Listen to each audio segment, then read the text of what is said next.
안녕하세요. 이명기 목사입니다. 오늘은 예레미야 40장 묵상입니다. 본문은 앞단락과 이어지는 내용으로 예레미야가 포로로 잡혀 바벨론으로 압송되던 중 느부사라단에 의하여 석방되고 우대받은 일을 소개합니다.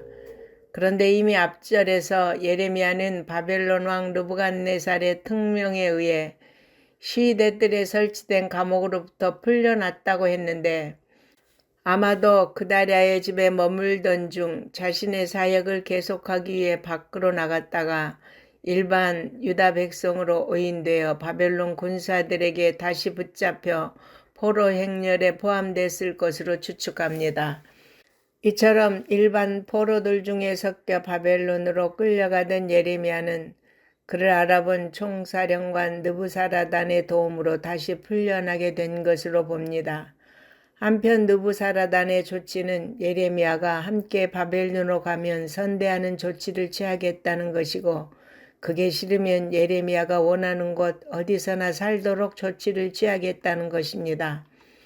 그러자 예레미야는 바벨론으로 가서 편안하게 사는 것보다는 남아있는 백성 중에 머무는 것을 선택하면서 그가 바벨론에 항복을 권고한 것이 유다 백성을 배반한 것이 아님을 보여줍니다.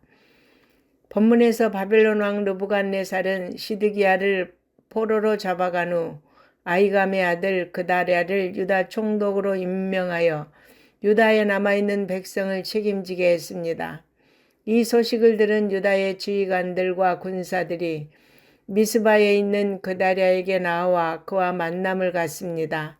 이 만남에서 그다랴는 그들에게 바벨론의 통치를 받아들이고 바벨론을 섬길 것을 권고했습니다. 또한 유다의 주변 나라들 중에 흩어져 있던 유다 백성도 역시 그다랴가 유다의 총독이 되었다는 소식을 전해 들은 후 그에게 와서 그의 말대로 포도주와 여름 과일을 모으고 정착을 준비합니다. 바벨론 군대가 유다를 침략해서 성읍들을 파괴하고 백성을 포로로 잡아가긴 했지만 농산물은 대부분 남겨두었던 것으로 보입니다. 그다랴의 권고에 따라 유다 백성이 정착을 하면서 안정을 되찾고 있는 상황에서 요하난과 지휘관들이 그다랴에게 이스마엘이 그를 죽이려고 한다는 음모를 알려주었습니다. 그다랴의 통치에 대한 이스마엘의 반감은 그는 왕의 종친 엘리사마의 손자였던 반면에 그다랴는 다윗 왕조의 혈통이 아니었기 때문입니다. 이스마엘과 달리 요하나는 그다랴의 통치하에서 유다가 안정을 되찾고 유지되기를 원했기 때문에 이스마엘을 제거하는 것을 허락해달라고 요청합니다. 하지만 그다랴는 요하난의 말을 믿지 않고 그의 요청을 거절하는 실수를 범했습니다.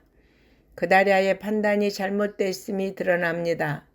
암몬 왕과 결탁한 이스마엘이 그의 신복들과 함께 미스바로 와서 그다랴와 함께 식사를 하던 중 그다랴를 암살하고 그와 함께 있던 유다인들과 갈대아 군인들을 모두 살해합니다. 그의 악행은 그다랴를 암살하는 것에서 멈추지 않고 예루살렘 성전으로 오는 순례자 80명 중 70명을 처참하게 살육합니다. 또한 미스바에 남아있던 왕의 딸들과 유다 백성을 사로잡아 자신들의 보호를 받을 수 있는 암몬으로 떠납니다.